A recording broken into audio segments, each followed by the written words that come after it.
Hello friend, welcome to final স্টাডিতে সবাইকে welcome জানাচ্ছি।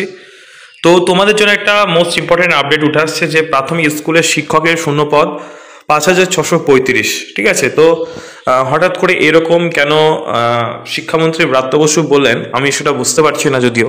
ঠিক আছে, তো এই আপডেটটা যারা প্রাইমারি টেট এক্সাম পাস করে বসে আছো বা যারা প্রাইমারি টেট ইন্টারভিউর জন্য প্রিপারেশন নিচ্ছ তাদের কাছে খুবই এটা একটা শকিং নিউজ, অবশ্যই শকিং নিউজ। তার কারণ তারা এইরকম যদি শূন্যপদ থাকে তাহলে অনেকেই কিন্তু চাকরি থেকে বঞ্চিত হবে, এটা কেউই আশা করে চাইবে না।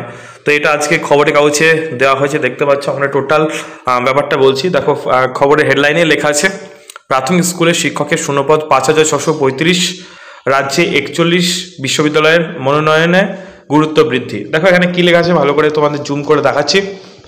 সরকারি প্রাথমিক স্কুলগুলিতে শিক্ষক পদ খালি 5,635টি। মঙ্গলবার বিধানসভায় প্রশ্নোত্তর পর্বে শিক্ষামন্ত্রী ব্রাত্য বসু এই কথা জানান। তাহলে দেখো তারপর তিনি আরও জানান 2023 থেকে 24 অর্থবর্ষে রাজ্যে মোট 9,500 জন শিক্ষক নিয়োগ করা হয়েছে। এখনকার স্কুলগুলোতে ছাত্র ও শিক্ষকের সংখ্যা কত তা পর্যালোচনা করার প্রক্রিয়া চলছে। এই প্রক্রিয়া শেষ হলে যেসব স্কুলে উদ্বৃত্ত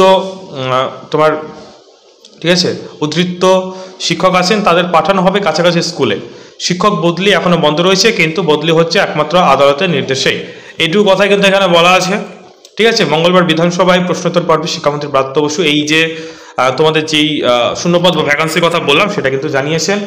তো এটা শুনে অনেকেই কিন্তু একটা রাগ ক্রিয়েট হবেই, যে আমরা আশা করছিলাম যেখানে 10,000 থেকে 20,000 ভ্যাকান্সি সেখানে এত কম, মানে আমাদের ধারণার বাইরে।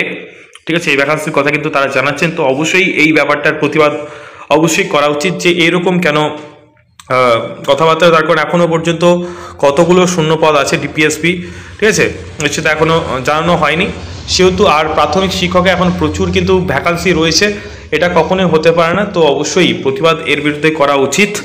ঠিক আছে, তো তোমাদের কাছে এই আপডেটটা জানানো আমি প্রয়োজন বোধ করলাম বলে এই ভিডিওটা বানালাম। তো তোমাদের মতামত, তোমরা এই শিক্ষামন্ত্রী ব্রাত্য বসুর এই যে কথায়, ঠিক আছে, এই যে উক্তি তিনি দিয়েছেন যে এতগুলো ভ্যাকান্সি আছে, এর মতে তোমরা কি জানতে চাইছো সেটা অবশ্যই কমেন্ট বক্সে লিখে জানাও।